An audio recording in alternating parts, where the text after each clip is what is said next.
Well, here we are. Part 4. And I have the epic music standing by. Before we begin, though, I noticed we never listed the class designations for the 3 Van Sweringen Berkshires you listed. Still not quite done with those Berkshires. No, we're still not done with them yet. Are the subtitles standing by? Yes, Drill Sergeant! Okay, good. The Nickel Plate Road listed its Berks as the S class, which were followed by the S1s, S2s, and S3s. Then the Père Marquette designated their Berks as the N class, followed by the N1s and N2s. Finally, in a rather ironic plot twist, the Chesapeake and Ohio listed all their Berks, which in case you still didn't know were called Kanawhas, as K4s.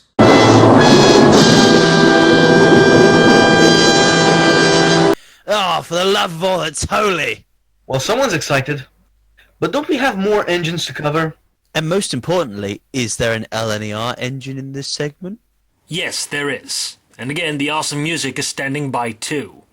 Excellent. Right away! To legal issues! Unless I give general credit, which I'll do right now. I approve on the bit where people get to kick your ass and punch you in the face. Classic AJ, having to be the abusive father to Jim, even if he is a little younger. Somebody has to. Even a kicking the ass is a step forward. I said, right away! Do as the Englishman says. Can't we drag this out a little bit longer? Sure, if you don't want Tom to get even more impatient and pissed off, which I'm very sure you don't want to do. Damn, I was enjoying it. Number 5. Union Pacific number 844. Starting the top 5, we have the locomotive that's unofficially named Living Legend. The 844 was the last member of Union Pacific's 800 class 484 Northerns, of which, guess what, 45, numbered 800 through 844, were built between 1937 and 1944 by the American Locomotive Company in Schenectady, New York. These Northerns were built and delivered in 3 batches to the Union Pacific. Batch 1 contained the first 20 engines, numbered 800 through 819, which were designated as the FEF-1s, delivered in 1937. Batch 2 contained an additional 15 engines, numbered 820 through 834, designated as the FEF-2s in 1939. Finally, Batch 3 had the final 10 engines, numbered 835 through, well, guess what, 844, designated as the FEF-3s, delivered in 1944. But 800s, FEF class engines, 484s, I'm a simple man. I generally call them Northerns. Oh dear, I'm using the N-word. And before we get to 844 proper, it's worth pointing out that the FEF-2s and FEF-3s were actually bigger and looked different than the FEF-1s. The most notable increases were in the driving wheel and cylinder diameters. From 77 inches for the wheels and 24.5 inches for the cylinders on the FEF-1s, to 80 inches and 25 inches respectively for the FEF-2s and FEF-3s. Also, while the FEF-1s had single smokestacks and separate steam and sand domes, most of the FEF-2s and 3s started out with twin smokestacks, and all of them had the sand and steam domes clustered together in a single housing. And each batch also had different cowcatchers. The twin smokestacks eventually made it to the FEF-1s as well. Was it all the info on UP's Northern engine in general? Can we get to the 844 now? We're done explaining about the class and its different batches, so yes, we can finally talk about 844 now. Finally! Not that I know a whole lot about it. That's why you have me! And why these videos are on my channel! Anyway, 844 served along with the other 800 class Northerns on the Union Pacific, predominantly hauling top-tier passenger trains. But in the late 1950s, some of them also saw some nitty-gritty service on freight trains. In fact, 844 is the final steam locomotive ordered by Union Pacific and delivered to them in December of 1944, as arguably Union Pacific's most epic Christmas present of that year. And it was originally built to burn coal too. Oh, wonderful. But it was almost immediately converted to burn heavy fuel oil instead. Damn it! It was done to reduce operating costs a bit and to increase operating territory. so it could go to more places on the Union Pacific map. Ah, then I can let it slide. I can also see that the engine was fitted with elephant ear smoke deflectors and a red light above its headlight. What is all about that? Memory refresher, that's a gyrating Mars light for extra safety. Then again, the locomotive is so big and loud you can see and hear it coming from a mile away. Or at least one or the other. Always stay a safe distance away from the tracks, folks. Yes, indeed. Now then, I do remember when the 844 was retired. Really? When was that? Never, because I heard Jim talk about the 844 from time to time, including how it's the only steam engine operating on a major American railroad that has never been retired from active service. It's still a Union Pacific's roster since 1944. And the J-Man was right! It was an epic Christmas gift. Told ya. But yes, even though its commercial service came to a close in July of 1959, it was kept by Union Pacific for special occasions, like excursion trips and even more nitty and gritty work like melting snow off of the tracks in the old Omaha yards. You could say that the 844 was the physical embodiment of Union Pacific keeping the past alive while also moving forward. The locomotive got to see newer motive power as the other Northerns and other steam engines were retired in favor of different diesel-electric locomotives. And even the mighty Big Blows, the double-unit gas turbine electric locomotives, of which only a few had the chance to serve alongside the steam locomotives they would gradually replace. Turbine, not turban. Enough with the racism, you damn prick! A turbine is a turbine and a turban is a Muslim hat. UP employees pronounced it as turbine. But yeah, it also gave 844 the chance to do some other work. For instance, when it had an excursion passenger train to attend to on a different part of the UP system, it was fairly common to see the locomotive being used on regular freight trains with the diesel engines of the time. However, from 1962 to 1989, the locomotive was renumbered to 8444. Wait, why was that? Well, it's because within that time frame, Union Pacific expanded its diesel roster by purchasing 111 GP30s from the Electromotive division of General Motors. They were numbered in the 700 and 800 series, divided by a ratio of 36 to 75. So they were numbered 700 through 735 and 800 to 874.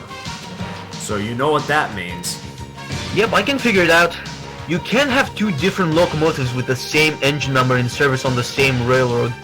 So the Big Northern got an extra 4 in its number. But then, when the Yellow Imposter was retired, it got its old number of 844 back, because logic, I guess. Tragically, that imposter survived. But thankfully, so did the actual 844, of course. And even more thankfully, it's not the only 800 class Northern to escape the Cutter's torch. 4 of them have escaped the Cutter's torch. The other 3 are FEF-1 Northern 814, located at the Rail West Museum in Council Bluffs, Iowa, FEF-2 Northern 833, preserved at the Utah State Railroad Museum at the Ogden Union Station in, well, guess what? Ogden, Utah. And finally, and most significantly, an exact classmate to 844, fellow FEF-3 Northern 838, stored in the UP Roundhouse in Cheyenne, Wyoming. There was a very good reason why the 838 was more important than the other two. I hope. I think I can already see what it is. They needed to find a donor locomotive to provide for spare parts for 844, in case something might break or wear out given its frequent use. And in the early 60s, when 844's excursion career began, was still quite early in the American steam preservation era.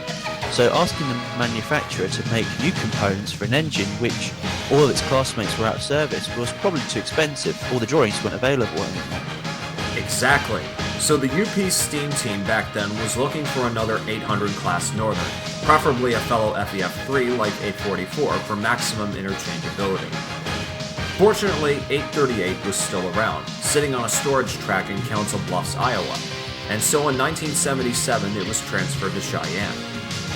Admittedly, it's a bittersweet victory, but think of it this way.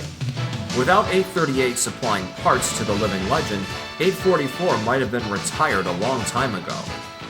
Now, we all know about a certain dark time for 844 that happened about half a year ago, and I gave my thoughts on it already, so I'll just mention it quickly. Sadly, a woman standing on the ties of the tracks didn't move and was sadly hit and killed by 844 at a crossing in Henderson, Colorado, turning the 2018 Cheyenne Frontier Day excursions into a news story, and sadly for the wrong reasons. I said this in part 2 and I'll say it again. If you're at the railroad crossing and you hear an awful lot of noise and see blinking red lights and the barrier going down, stop!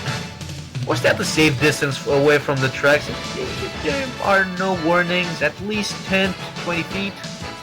Or about 3 to 6 meters if you're a metric man like AJ and me.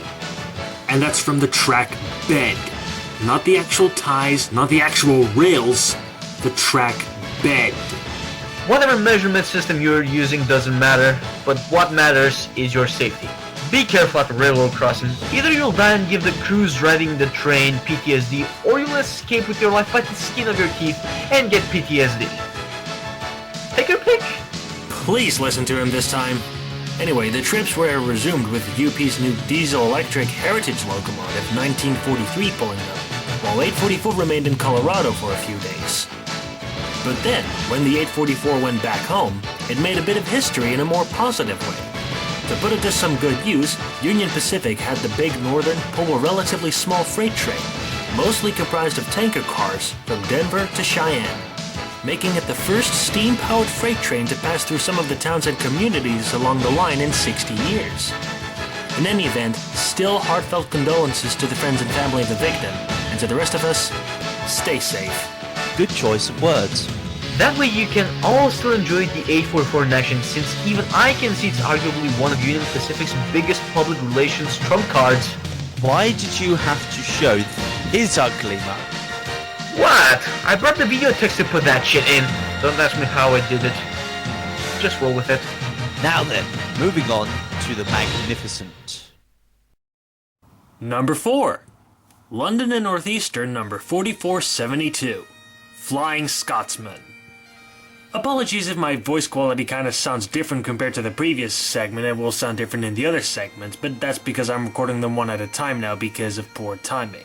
But anyway, what better locomotive could you have as the grand finale for the LNER engines on my list? Honestly. Flying Scotsman is without a single bloody doubt the undisputed most famous steam locomotive In the world. and its journey to that title began almost immediately.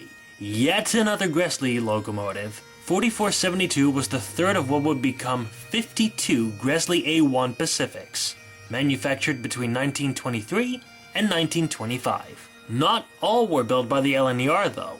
The first 12 were actually made by one of its constituent companies, the Great Northern Railway, which, if you were paying attention, also built J52 engine 1247, featured way back as the number 20 engine in Part 1. Plus, we'll provide a little bit of additional information to the A4s as a class in this segment as well. You said the numbering was all over the place, so hit us. I got some good old Scottish whiskey standing by. Not yet. Right now I'm talking about the A1s, not the A3s. The first 12, of which Scotsman was one, were initially numbered 1470 through 1481 when built by the Great Northern, and almost immediately renumbered to 4470 through 4481 by the LNER shortly after it was formed later in 1923, with existing Great Northern engines getting 3000 added to their road numbers. The remaining 40 were then numbered 2543 through 2582. Things didn't get super confusing until the A3s showed up. Then mention the A3 numbers so AJ can drink his lovely scotch. Fine then. As an upgrade to the A1s, Gresley designed the A3s, of which 27 were built between 1928 and 1935. Prepare to get hammered for the most legendary of confusing ball aches in steam locomotive numbering. The first 10 of the A3s were numbered 2743 through 2752, followed by 5 more numbered 2595 through 2599. Then there were 3 more numbered 2795 through 2797, and finally a batch of 9 numbered 2500 through 2508. I don't get it either. Excellent! Ah, that's the stuff. Just don't drink the whole bottle. I'm not that big of a lunatic when it comes to drinking, at least. Still, don't drink too much. Anyway, 4472 was initially nameless, and a name needed to be found for it. That's because this engine was going to be on display between 1924 and 25 at the British Empire exhibition in Wembley. In a stroke of public relations genius, it was decided she would be named Flying Scotsman. The LNER eventually hit two birds with one stone by naming 4472 after a racehorse like its classmates, as well as the express passenger train between London and Edinburgh that the Gresley A1s were designed to pull. But Flying Scotsman would most definitely get the chance to shine more often in the spotlight than the other Gresley A1s. On May the 1st of 1928, it was the first locomotive to haul the Flying Scotsman service on a non-stop run. Yes, you heard it right. Non-stop running for 8 hours between London and Edinburgh, which is a distance of 392 miles. They didn't stop once, not even for crew changes or refueling stops. Worst nightmare for the crew on the engine. Surely they got exhausted at some point, so another crew had to take over. Gresley had that point covered thanks to a special corridor tender. This allowed a fresh crew to walk from the first passenger carriage through the tender and into the cab of the locomotive to take over for the crew that was already there. And in case you worry about the smaller water tank in the tender, or water running out, that's when these come in handy. Indeed, these are called water scoops, which, as the name implies, can scoop up water from water troughs, or track pans as the Americans call them, which are in the middle of the track. So, just like crew changes, water replenishment could also be done on the move. They just had to be careful with the water and coal that they were given for the run, but as proven, they did it. In addition, drivers took pride in themselves if they were able to do a non-stop run from London all the way to Edinburgh. I'm impressed. Gresley was a genius of engineering. What was Scotsman's next public outing? In 1929, she got her own feature film, revolving around a plot where the engine gets hijacked by a disgruntled fireman, bent on revenge on engine driver Bob White, who reported him for drinking on the job. And he was about to retire. Spoiler alert for a film that's actually 90 years old at this point. This hijack takes place on Bob's last day at work, driving Scotsman. Let me guess. The engine was the main star of the film. Without question, why would they care about the plot? Same. Several years later, 4472 was at it again. On November 30th of 1934, she was the first steam engine to reach an authentic 100 miles per hour. Now, some say that City of Truro, Great Western number 3717, got that speed first, while hauling a mail train on May 9th of 1904, albeit numbered 3440 at the time. But we'll let you, the viewers, wage war over that yourselves. Though I'm siding with Scotsman in this case because at least there's some evidence in her favor. I'm siding with the Scotsman too. City of Truro doesn't really look like a 100 miles per hour machine. Indeed, double frames on the driving wheels, external coupling rods, an open cab, a low tender, most definitely a Spartan machine, and it's Western! Shh! The last bit was cruel.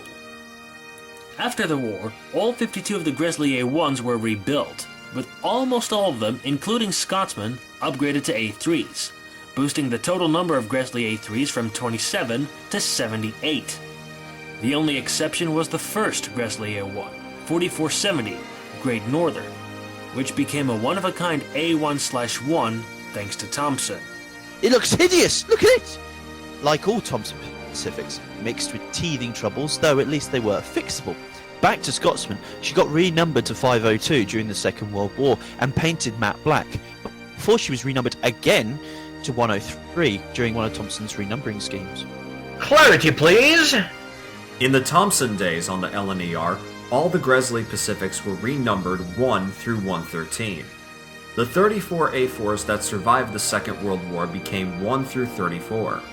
The 78 A3s became numbers 35 through 112, and Great Northern, in its rebuilt A1/1 look, became number 113. Wait, weren't there 35 A4s? And one got destroyed by the Germans? Yes, sadly. Engine 4469, Sir Ralph Wedgwood, formerly named Gadwall, was the first one to bite the dust, being destroyed in a German bombing raid on York Shed when she was just 4 years old. The loss of this particular A4 and the renumbering of the rest was the bit of information that Jim hinted at earlier. Indeed. Speaking of renumbering, when 1948 and the nationalization into British Railways had arrived, the LNER, just like the LMS in Southern, was subjected to a region-wide renumbering policy. All LNER engines got 60,000 added to their road numbers, so Scotsman, being 103 at the time, became 60103. In 1957, she was fitted along with a bunch of her classmates with double chimneys, or twin smokestacks, whatever you want to call them, and double kill-chap exhaust systems to improve the drafting. But to prevent the subsequent soft exhaust and drifting smoke from blocking the crew's view, different variations of smoke deflectors were used, and Scotsman was one of several to be fitted with these smaller German deflectors, which a ton of London and Northeastern enthusiasts are not kind to. Myself included, the blasted Germans bombing an A4 and ruining a bunch of A3s. Who do they bloody think they are? And while Tom's having anger issues, Scotsman was retired in 1963. Shockingly, British Railways announced that she would be sent off for scrap. A group called Save Our Scotsman tried to save the engine, but was unable to raise the money that was needed, her scrap value of £3,000, and time was running out. But at the 11th hour, she was saved by one man with a huge pile of cash and a mustache. Businessman and former Royal Air Force pilot Alan Pegler stepped in and bought the locomotive directly from BR, with Prime Minister Harold Wilson giving him political support for this purchase. A few years later, 4472 re-emerged from Doncaster Works where it was built, restored to working order and as close to LNER A1 condition as possible. Following this rebuild, Pegler used the veteran Pacific for hauling passenger trains on special rail tours and excursions over the main line. One of these was a second non-stop run between London and Edinburgh in 1968, but with the water troughs disappearing, Pegler bought a second corridor tender to be built into an auxiliary water tender. Even so, 2 of the 3 water pickups were poor. When Pegler was told this, somebody suggested to use beer and other alcoholic beverages from the pub carriage to fill the water tanks in both tenders. I approve the redneck way of solving problems. Imagine the lovely smell of beer as she sped by. A symphony of things that men like. You're drunk, understood? And when BR established a steam ban in 1968, Scotsman would firmly cement her place as an international star. Pegler decided that he would take the locomotive to America and Canada for a massive rail tour for the promotion and support of British exports.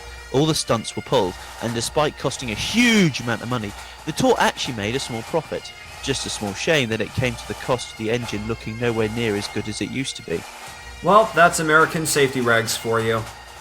But yes, like Repton from the previous part, Scotsman had to be fitted with the same equipment.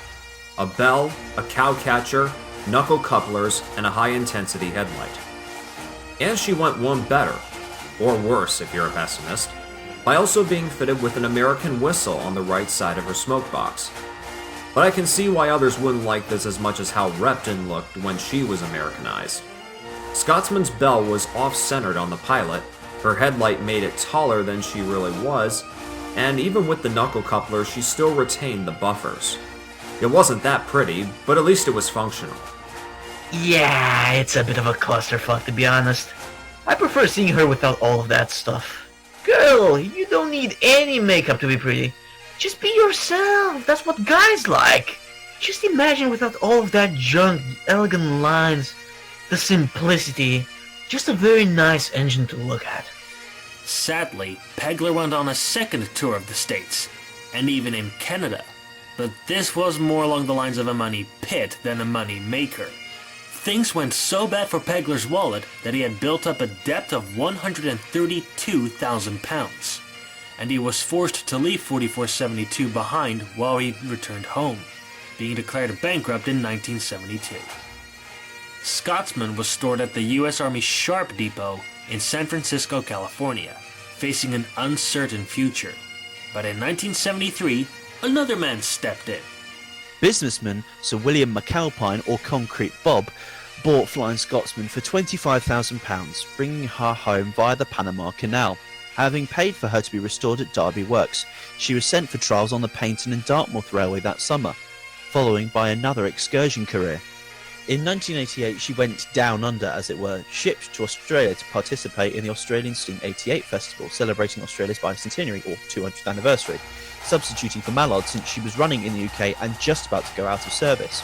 During her trip in Australia, she got another record, the longest non-stop run of any steam locomotive in the world, travelling 422 miles between Parkes and Broken Hill on August the 8th, 1989.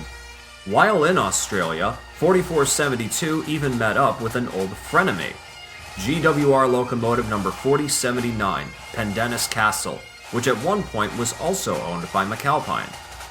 She eventually made it home to the UK in 1990, touring several heritage lines until 1992, when it was time for another major overhaul. But in order to raise funds, she was returned to BR condition. In 1996, she was sold again, this time to Dr. Tony Marchington. By 1999, he had refurbished and updated the locomotive at a combined purchase and overhaul cost of £2 million. Under Marchington's ownership, Scotsman got her most controversial appearance ever. She was repainted in apple green as LNER 4472, but fitted with the BR double chimney and the German smoke deflectors.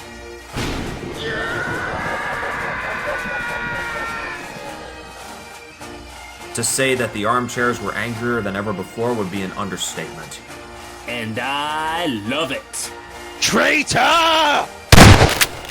Sure, the deflectors were occasionally taken off, but the double chimney remained, which for some people like me still is upsetting. And after a failed plan for a Flying Scotsman village, Marchington was declared bankrupt in 2003. The following year, the National Rail Museum finally bought her for £2.3 million. Keeping her running for a few years, Scotsman entered the workshops in 2006 for her biggest and most extensive overhaul yet. Finally, emerging in early 2016, she was outshopped as BR 60103. But even so, during 2016 she was constantly in the news, sometimes for the wrong reasons, but thankfully most often for the right reasons. And even today, despite a few minor mechanical niggles, she's still shining as bright as she ever did. So now you know why Flying Scotsman is the most famous steam locomotive in the world.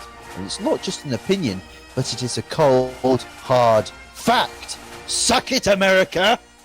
And this segment was only 5 pages long. It could have been longer. That's what she said. Oh, I'm hammered. But Jim isn't dead yet. Should we move on?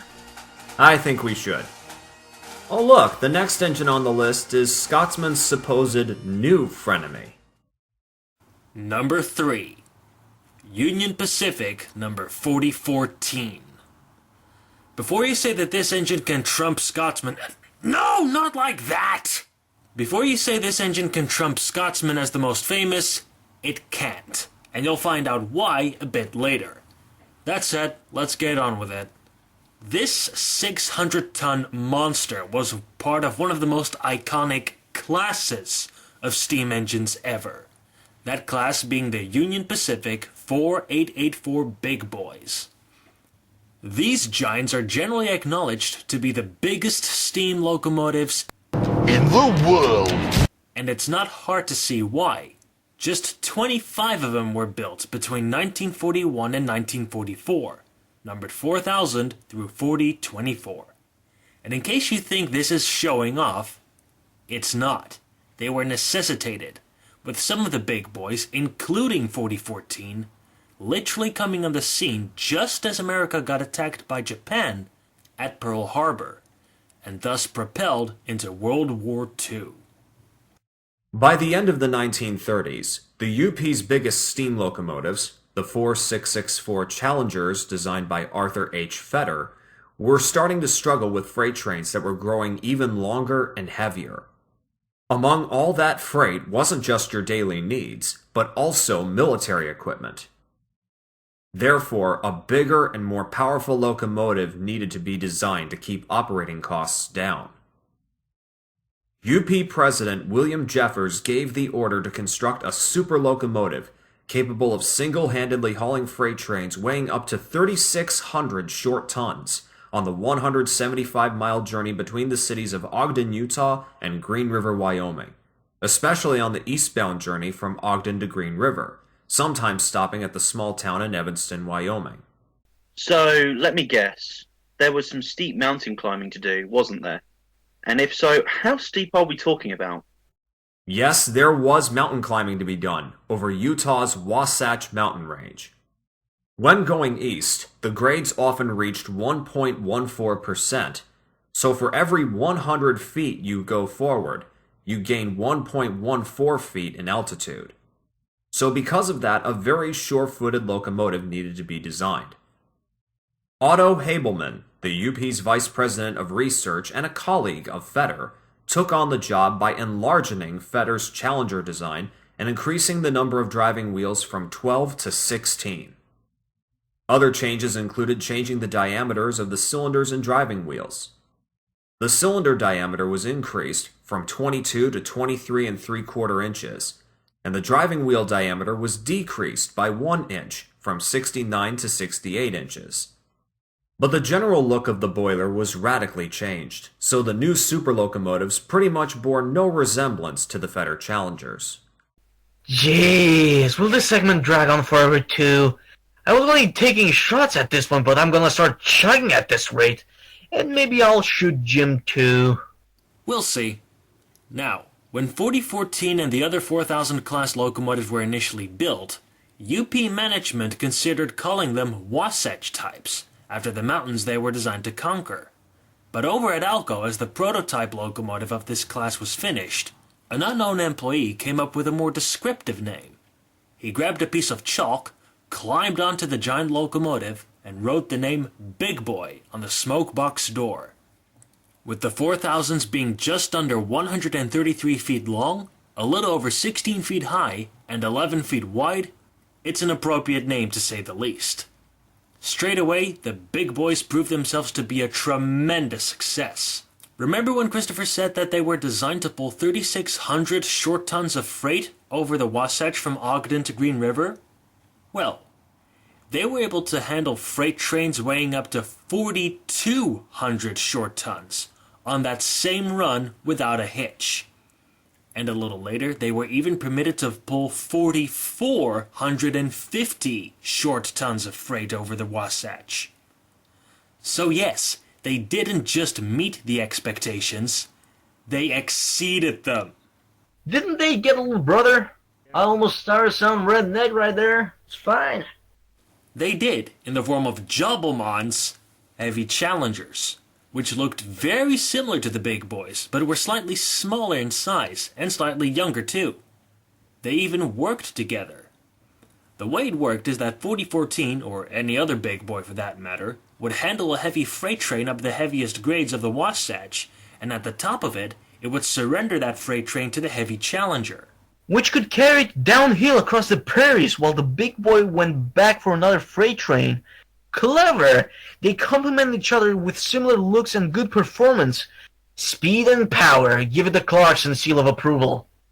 Now focusing on our particular example, number 4014 had a revenue career on the Union Pacific for about 17 and a half years, before being retired by the end of 1959. With UP having realized just how popular the big boys had become, they decided to be generous with preservation, with 8 of them being donated across the country, and 4014 was one of them. It was donated in late 1961 to the Southern California chapter of the Railway and Locomotive Historical Society, just like number 9000.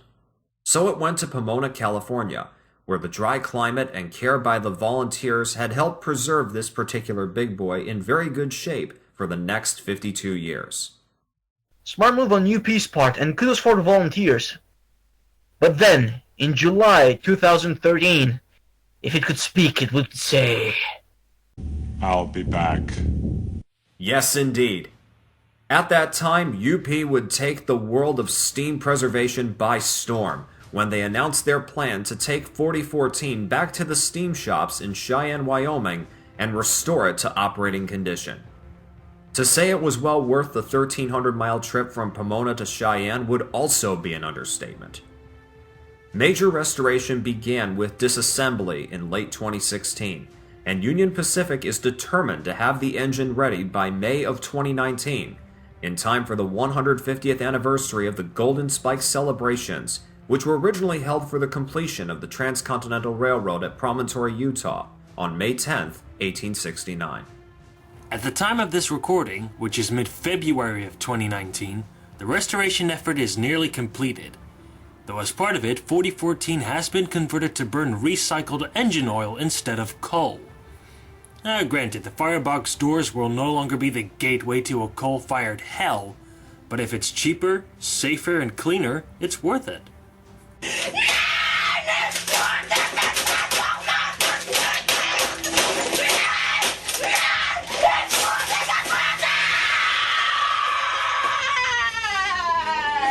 It'll undeniably become the most famous steam locomotive in America, but I dare to say that it won't be the most famous in the world. For the world, Scotsman still reigns supreme. And my main reason for that opinion is this. Union Pacific didn't do anything to let 4014 stand out from the other big boys during their revenue careers, whereas the LNER definitely did so for Flying Scotsman on multiple occasions. Heck, 4014's fame only really stepped up from the rest of the big boys, both in service and preservation, in July of 2013 after UP announced its reacquiring and restoration. Plus, I'm very certain that 4014 has never pulled a single passenger train in its career. All the images I've seen of the big boys in their heyday either had them moving on their own or pulling a freight train. And as for Scotsman, well, she's a stone-cold veteran in the realm of excursion passenger service in the preservation era, while 4014 is going to be a novice, to put it politely. Sorry, people. Well, there is a bit of truth in your opinion, Jim. And that includes 4014 never standing out from the other big boys in service. In fact, UP has let several other big boys stand out a little bit more instead. Those being number 4003, the big boy that was caught most often on film at the time. Number 4005, the only big boy at the time to burn oil as part of an unsuccessful experiment in its revenue career, and the only big boy to suffer a catastrophic derailment. Number 4019 for being the only big boy to carry elephant ear smoke deflectors, and number 4022 for representing UP at the Chicago Railroad Fair of 1949. Even getting a stage made on its pilot deck during the event. Of those four, only 4005 was preserved. Yeah, I can see where the J-Man's coming from too. I also found out about a small problem that the big boys had, as they couldn't quite reach their full horsepower output. Is that true? Yeah, that's true. They were designed to produce 7,000 horsepower, but they could only come up to about 6,300 thanks to the poor quality bituminous coal that they used as their fuel. But that's just a minor blemish on the big boys as a whole. Still, it would have been hilarious if you were proven wrong, but I can see why Scotsman's has the bigger fame. I mean, how could you get the 4014 to fit in the UK or Australia? I'm pretty sure that's because of the restrictions in the infrastructure that would be impossible. Union Pacific actually already faced that themselves a little while back when 4014 and the other big boys were still earning their keep. Really? How? Yes, I am interested in the big boys, their infrastructure issues as well. So please, elaborate, my dear boy. It had to do with turntables. UP installed 3 massive turntables, each with a bridge that was about 135 feet long to fit in a 135-foot diameter circular pit. With the big boys themselves being about 132.5 feet long, you have to spare a foot on either end. These super turntables were installed at the UP roundhouses in Ogden and Green River and Laramie, Wyoming, a city they would reach starting in 1944. But as we can see on this map, they went further east, so where was the problem? The problem was at their new home base of Cheyenne, Wyoming, where they only expected to see the smaller Challenger locomotives, which were 122 feet long. Because of that, they had a smaller turntable that was 126 feet in length. This would leave 2 feet to spare on each end when turning a Challenger there, but it left 3.5 feet of overhang on each end when turning a big boy. Still though, it was possible to turn all of them in Cheyenne, seeing how the turntable's bridge was at least long enough to accommodate the big boy's wheelbase. Yeah, 38 wheels in total, 24 on the locomotive, 14 on the tender, with a combined wheelbase of just about 117.5 feet. But that's from the center of the first pilot axle all the way to the center of the last axle on the tender. So that's still quite the distance. So the big boys actually managed to make their home base look undersized. If that's not an indication of how massive these things were, I don't know what to think! Again, sorry for having to prove a point, but trust me, I do like 4014 a lot. And I can't wait until its restoration is completed within the next few weeks or the next couple of months. And definitely when the engine is getting test fired. I don't know if I'll ever be able to see it in real life, roaring down the track with a hefty passenger train on a rail tour, or even being on that train, but who knows? Either way you slice it, 4014 has definitely become a highly popular locomotive. The only thing I have left to say is a huge thank you to the Union Pacific, and especially Mr. Ed Dickens, the manager of the steam program, for undertaking this massive job and making grand history in steam locomotive preservation. Even if I do still think that Scotsman is more famous, 4014 is easily going to blow the competition out of the water in his home country. Yes, emphasis on his. It's a big boy, not a big girl, so I don't refer to the locomotive as a her. I refer to the big boys as a he, not she. You done? If so, go on to the next engine.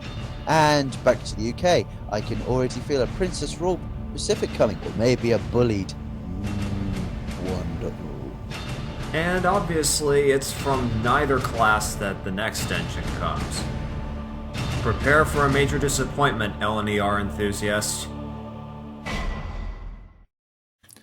Number 2. Great Western number 6023, King Edward II. For my favorite UK steam engine, we're going back to the GWR.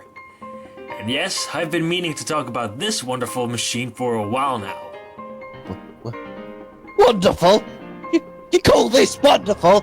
It's Western! It's God's worst railway, greasy, wet and rusty, green, Welsh and rubbish. Do I need to go on? You may want to retract that last bit, because 6023 is preserved in British Railways Royal Blue.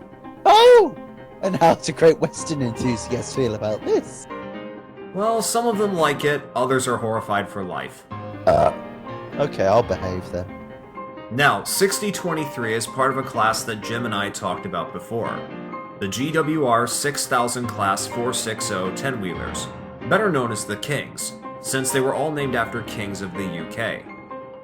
GWR poured out 31 of them from 1927 through 1936, but only 30 were in service simultaneously, numbered 6000 through 6029. More on that later. Now, 6023 was built in 1930 and mostly allocated to Newton Abbot and Lara, however you want to pronounce that. Eddy 2, as I sometimes call the engine, predominantly worked express passenger trains between London, Paddington and Devon. The engine served the Western for 32 years before retirement overtook it in 1962. Initially, it was sent back to its home place, Swindon, to be cut up for scrap. But thanks to the installation of a new bridge west of Bristol to South Wales, it was decided that the locomotive would be used for a weight test, along with classmate 6024, King Edward I. Wait, the older engine is named after a younger king and the younger engine is named after an older king? Who's in charge of naming these damn things? I don't know, it's a mystery to me as well. Either way, thanks to them being closer to South Wales, BR decided to send the two Eddies to the legend, wait for it and I hope you're not lactose intolerant because the second part of that word is dairy, legendary Woodham Brothers Scrapyard in Barry. While 6024 made it out in 1974, 6023 had to be left behind. The reason for this was because its rear pair of driving wheels had to be cut with a torch following a derailment in the yard. But thankfully in 1985, King Edward II made it out as well. For the 150th anniversary of the Great Western Railway, it was, weirdly, acquired by Bristol's branch of Winebred, John Harvey's and Sons of all things, which moved the engine to the Fish Dock, which is a bay platform at Bristol Temple Meads Station. The Brunel Engineering Centre Trust, that's a mouthful, working under a Manpower Services Commission scheme, completely dismantled the King. Restoration then began, continuing until autumn of 1988. That's when the MS scheme funding was withdrawn, leading to King Edward II's future looking uncertain. Not that I really minded at all. Be back!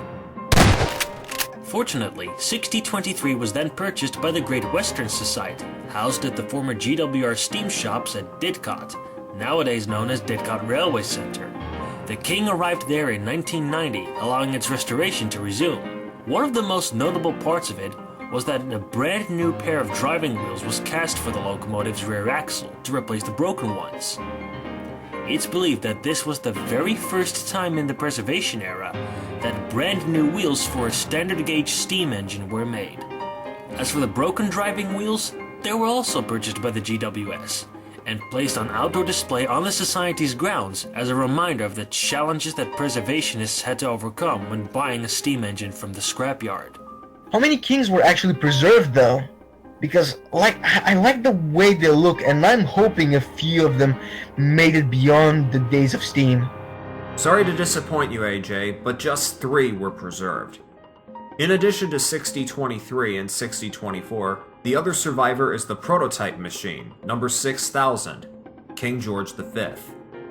And compared to George and Eddie I, if we're naming him like that, number 6023, or Eddie II, is the only one to be restored with a single smokestack, or chimney, compared to the other 2 scoring twin smokestacks, which helped increase efficiency and performance.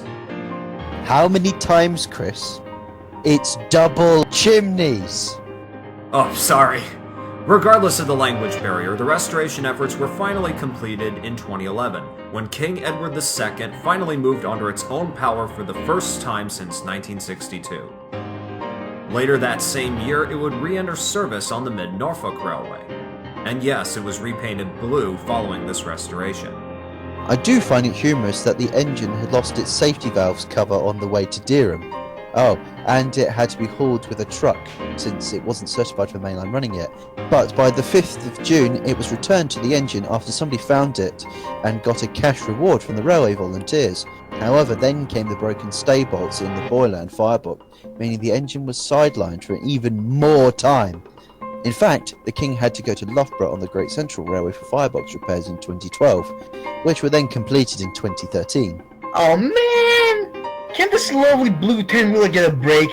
Missing a part and a bunch of broken balls. What other undeserved horrible fate awaits next? Speaking of 2013, that was the year that it was welcomed into the Masquerader Club, when 6023 was posing as long-lost classmate number 6015, King Richard III.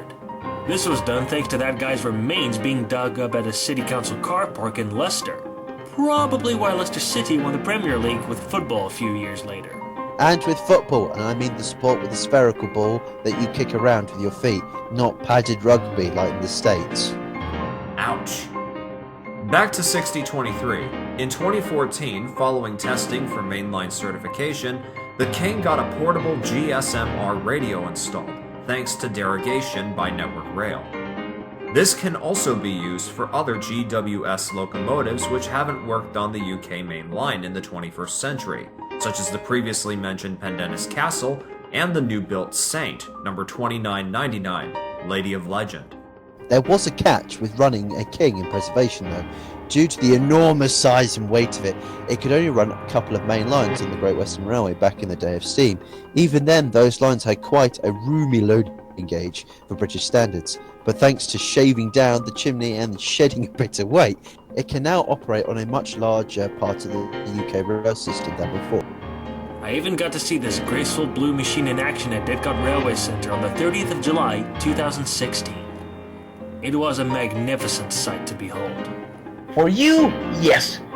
For 6023 seeing you, no. Oh, burned! Oh, and speaking of burned, Edward II also suffered a failure on the summer of 2018 while it was borrowed to the Dartmouth Steam Railway. See? Can you see why Great Western engines aren't that great after all? You're mean. Oh, and before we forget, and before the newcomers ask, we'll mention the reason why only 30 Kings were in service simultaneously, while 31 of them had been built. In January of 1936, classmate 6007, King William III, was heavily damaged and written off following an accident at Trivenham, a village on the GWR system. It was in fact so badly damaged that it had to be broken up for scrap, while a brand new 6000 class locomotive was built that took its name and road number. Everybody got that? Now then, how about a metric ton of honorable mentions? Tornado's an easy one, so is Prince of Wales. The second one you just mentioned isn't even finished yet. I don't care, and they have to be mentioned because they washed the Great Western filth away. Shame, because while I do like both of those new LNER giants, I would also mention Pannier Tank 9466. I know, it was actually built by an outside manufacturer during the British Railways era, but it's a Great Western design.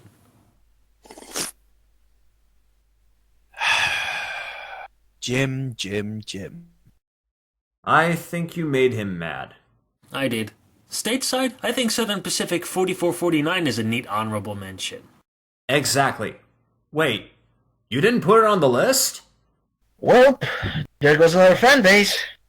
Aw, there goes my favorite steam engine. Are there any other Yanks on this list? Oh, let's see. Nickel Plate Road 587 would also pass. Maybe even Milwaukee Road 261 to some degree? Though I do prefer it without the Mars light and the centered bell. I mean, that other look is, not quite my cup of tea, but still a neat engine, I suppose. And in a plot twist, Canadian National number 7312. Yes, a Canadian engine. What's happening to me? God bless Canada.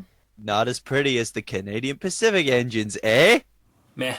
But now, it's time to get to number 1. Which is... Pretty obvious when you look at his profile picture.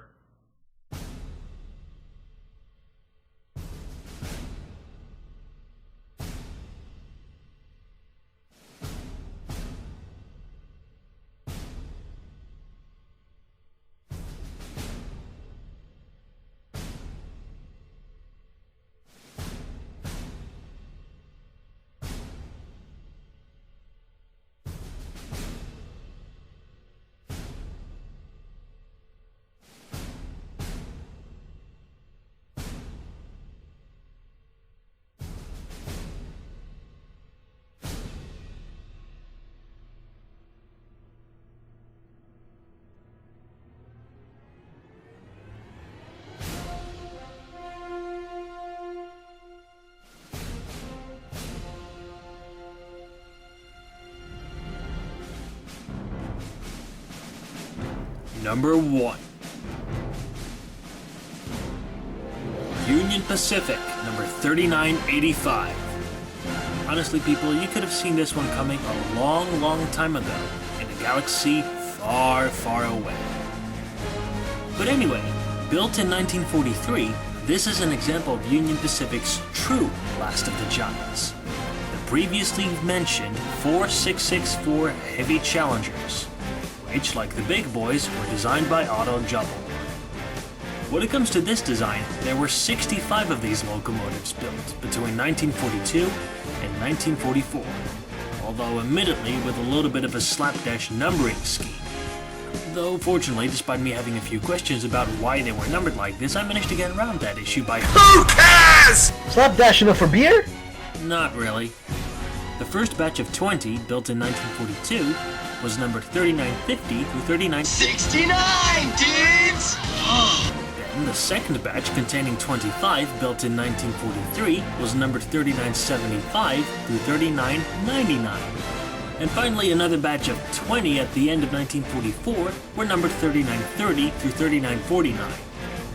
I, on the other hand, am going to get a beer at the pub, and maybe a fine wine for AJ. You, good sir, have excellent taste. Let us drink to that.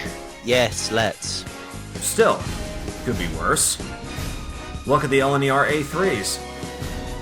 Anyhow, the design of the Heavy Challenger is often referred to as Big Boy's little brother, and it's easy to see why.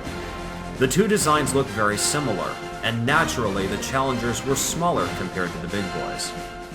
Also, the Heavy Challengers get the extra edge in that the design itself is indeed a little newer than that of the Big Boys, as in the drawings being finished a little later than their bigger brothers. In order to help distinguish the two designs from the front, the Heavy Challengers had a raised handrail that allowed them to carry their number plate in the middle of the smokebox door, whereas the Big Boys had them on the pilot, below the headlight. Unlike the Big Boys, however, which were used exclusively for freight service, the Heavy Challengers saw action pulling big passenger trains too. Though just like 1218, 3985 was only used for freight duties. This proud locomotive made its last revenue run in 1957, before it was retired in 1962. 3985 became one of only two surviving Heavy Challengers, or rather, one of only two surviving Challengers at all. The only other one is fellow UP Heavy Challenger 3977. Instead of falling victim to the cutting torch and scrapyard, 3985 was stored in the big roundhouse in Cheyenne, Wyoming throughout the 1960s, along with the big boy 4023. There are many rumors why these two locomotives were kept. Some saying that Union Pacific might have thought about possibly refurbishing them for excursion service along with the 844, or maybe to be refurbished in case there was a sudden increase in freight traffic, particularly military freight traffic, just in case full-out war with the Soviet Union and China would break out. Besides, it was the 1960s. You were still in the Cold War. But nothing like that ever came to fruition. So the two giants lay slumbering in the roundhouse. Until in later years, in the first half of the 1970s, they found themselves being shuffled around the storage tracks within the Cheyenne yards themselves. This kept going until 1975, when the big articulateds were finally removed from the Cheyenne yards. Didn't that big boy move to Omaha, Nebraska? I vaguely recall you mentioning that 4023 basically moved house several times within the city. First, it was at the Union Pacific Rail Yard and shops, then at the Lauritsen Gardens, then a museum housed in the Union Station, and finally to the Kennefic Park, where it now resides. True, but as for 3985, it remained in Cheyenne. It was put on display on the parking lot in front of the decommissioned passenger station. This could have been the end for this locomotive, but thankfully it wasn't to be. UP trainman John Bonner had a dream to see this massive Challenger run again, and so in 1979, it was brought back into the Cheyenne yards to get a brand new lease on life. A group of Union Pacific employed volunteers, including Steve Lee, Bob Krieger, and the late Lynn Nystrom, decided to band together to restore 3985 to operational condition to join 844, then 8444, as part of the railroad's heritage fleet. These efforts paid off when in January of 1981, the massive Challenger underwent a successful boiler test. Then in March of the same year came its first real test, when 3985 went on a return trip to pull a regularly scheduled freight train from Cheyenne to LaSalle, Colorado. And then in April of the same year, it was recommissioned and journeyed with 844, still 8444 back then, to Sacramento, California, for attending Rail Fair 81, the massive event that was held for the grand opening of the Californian State Railroad Museum. And that's just its first year, heck, its first few months. Jesus, is this another monster segment? My stash is going to run out if we keep going like this. Probably not. Yeah, it is. Anyways, when first restored, 3985 burned coal. But due to coal prices slowly going up, a lack of infrastructure for it, and the occasional line-side grass fires caused by sparks from the smokestack, the engine needed another bit of surgery. In 1990, the engine was converted to burn oil, specifically recycled motor oil. This held several advantages. 3985 was now quite a bit cleaner and more cost-effective to run. It was also much safer to run now, since the risk of line-side fires was now eliminated. And then there's the biggest upshot of all. Range. How so? Did it make it to California and back to Cheyenne while burning coal, didn't it? I don't really see the problem, to be honest. Yeah, but other than that one trip, 3985 was basically a caged giant throughout the 1980s. While occasionally making its way to Utah, it was usually confined to running trips over Sherman Hill between Cheyenne and Laramie, Wyoming.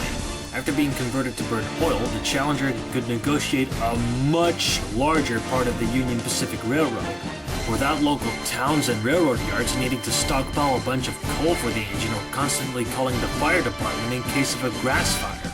Besides, the firefighters wouldn't see it as an excuse to see a massive steam engine chugging by. They would be getting sick of constantly having to put out those small fires. Fair enough. Let the firefighters stand by for more serious fires where lives are at stake. Yeah, those are fair points. I'll give you those though. 10 points to Gryffindor! Thank you. Obviously, when the locomotive was refurbished, 3985 was the biggest functional steam locomotive In the world. and throughout the time that it was operational, and even to this day, it is the undisputed king of the masquerades. Cosplay time! Bring it! Alrighty then. It began back in November of 1992, when 3985 was used for the 50th anniversary of the Santa trains run by the former Clinchfield Railroad, which through several mergers became part of CSX Transportation. Around that time, CSX management was a little more lenient, and their insurance premiums were affordable to the point where steam operators could get out there. Why else would they let the largest operational steam engine in the world be part of this? To make it even more of a festival, to those who didn't know, the Clinchfield also had a fleet of Challengers during the steam days, including 6 heavy Challengers, numbered 670 to 675, which were near identical to the UP's heavy Challengers. The only major cosmetic difference was them using a single smokestack instead of the twin stacks on the UP engines. So with that difference in mind, 3985 masqueraded as 676, which would have been the next Clinchfield Challenger had they bought more. Neat bit of expanding history. What was the next masquerade? That happened in May of 1993, for the 40th anniversary of the very first steam excursion on the UP. This took place on the 17th of May, 1953, when the Rocky Mountain Railroad Club sponsored an excursion passenger train from Denver, Colorado to Laramie. The locomotive used for this trip was fellow heavy Challenger 3967, which sadly didn't make it into preservation. So 3985 took on the guise of 3967, right down to being fitted with a pair of smoke deflectors, which the real 3967 had before, during, and after that excursion run. The same thing also happened for the 50th anniversary of that first excursion, in May of 2003. But did the 3967 burn oil or coal? Coal. And if you complain about it, I'll throw a burning lump of it at your head after I push you into an oil bath. Right! Carry on. Finally, there was another what-if masquerade in 1993, on the return trip from Denver to Cheyenne of that 40th anniversary excursion. Oil-burning heavy Challengers were nothing new, as between 1946 and 1952, Union Pacific converted 18 of these Challengers to burn oil instead of coal. In order to identify them as oil-burning locomotives, Union Pacific had them all renumbered to become the new 3700 series, with heavy Challengers 3930 through 3937 becoming 3700 through 3707, and then Challengers 3975 through 3984 becoming 3708 through 3717, in that exact numerical order. So if you do the math, you'll then suddenly find out that 3977 was briefly renumbered to 3710. So knowing that, the steam crew took some delight in confusing rail fans and historians, as they created a what-if scenario. what if 3985 had been converted to burn oil back in the steam era? Obviously, it would have gotten a new number, 3718. And that was the very number that it carried on that return journey from Denver to Cheyenne of the 40th anniversary excursion. And when Steve Lee was asked what the story was behind having a third UP Challenger here, he replied with this legendary answer. We always wanted to run a triple header. Yep, that's a lot of playing pretend. What's next? Denver Rio Grande 3806? Yeah, I did a quick bit of research and I found out those 6 clinch-field heavy Challengers started out as DNR GW Challengers 3800 through 3805. Well, somebody's been doing their homework. Nicely played. On a side note, the 3700 class members for the oil-burning heavy Challengers were only mandatory for running on the Wyoming division. When some of them were transferred to other parts of the railroad, they got their old 3900 series numbers back, including 3710 reverting back to 3977, while the 3700 series numbers went to the original Fetter Challengers that were reverted to burning coal again, and still assigned to the Wyoming division. Yes, UP had 2 types of Challengers, remember? The Fetter Challengers came before the big boys were designed. There was no denying that 3985 was a proud public relations asset to Union Pacific. And every once in a while, it went back to its former roots. Not only did it get the chance to speed across with passenger trains on scheduled excursions and rail tours and whatnot, but it also hauled a few freight trains, ranging from a comically small one to test the recently completed oil burning installation to 143 cars with double stacked containers. 7,600 tons. Probably the American short tons, but still. No diesel assistance. Who needs a truck at that point? And why would you think that diesels look better hauling them? And this just seems... This just demonstrates the brute force and majesty of steam power. America! However, things come and go. In October of 2010, the end of an era came, as 3985 made its last run of its second career with the UP. Following this run, the largest operational steam locomotive in the world was silenced. The initial plan was to disassemble the locomotive and put it through a 2-year-long rebuild. However, the more it was disassembled, the more problems were discovered. To make it even worse, it was discovered that back in the late 70s and early 80s, the steam team didn't do a complete refurbishment on the locomotive. Although it was good enough to last nearly 3 decades, all of the excursions and the few seriously heavy freight trains it pulled started to take their toll on the Challenger. Right now, 3985 sits in one of the remaining stalls of the Cheyenne Roundhouse, missing its tender due to the fact that the preserved stalls are short for a Challenger with the tender, which in case you forgot is 122 feet.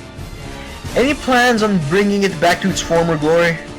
Fortunately, there are, though they're dependent on the financial support from the railroad's management. Once 4014 is fully restored, it will rob 3985 of its title as the largest operational steam locomotive in the world.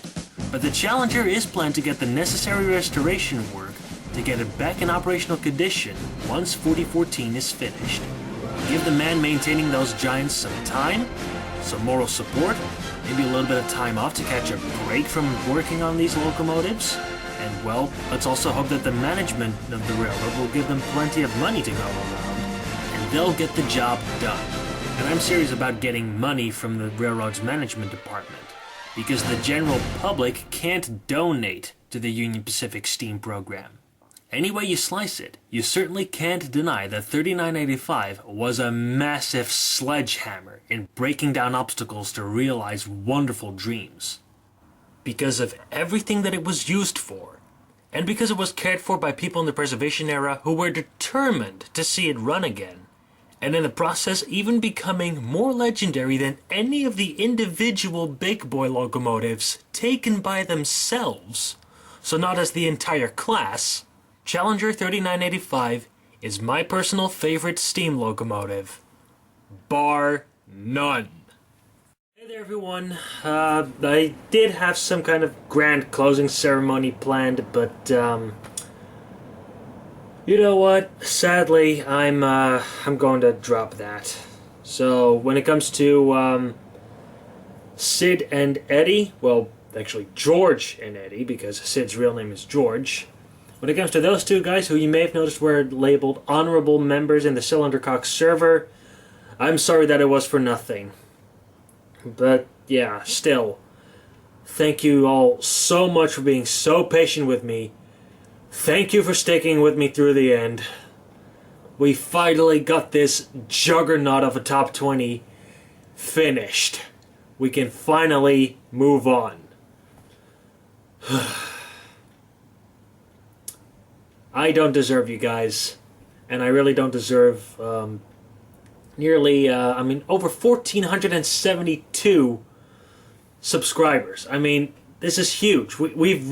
My subscriber count has sailed past Flying Scotsman's original road number. I mean, hello. So, even though it's a pretty small subscriber count by YouTube standards, I'm still very thankful for all of you who have supported me.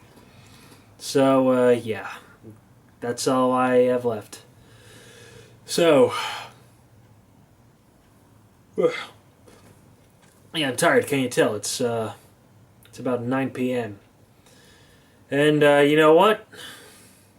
I'm going to get everything fully processed. Finally, edit everything together. Well, most of it is edited together. I just have to put this little ending bit at the back, and then we're finally finished. So, yeah. Thank you all so much for watching, and I'll see you guys in the next video.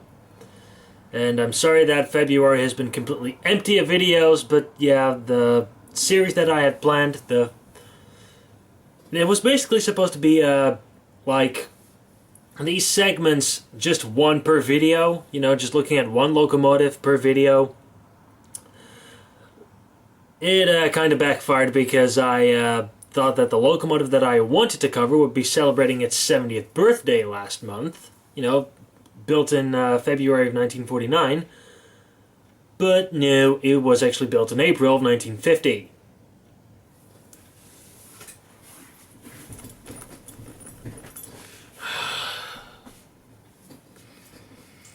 I know, I'm an idiot. And I don't deserve you guys, but you guys are still with me, so again, thank you very much, and goodbye.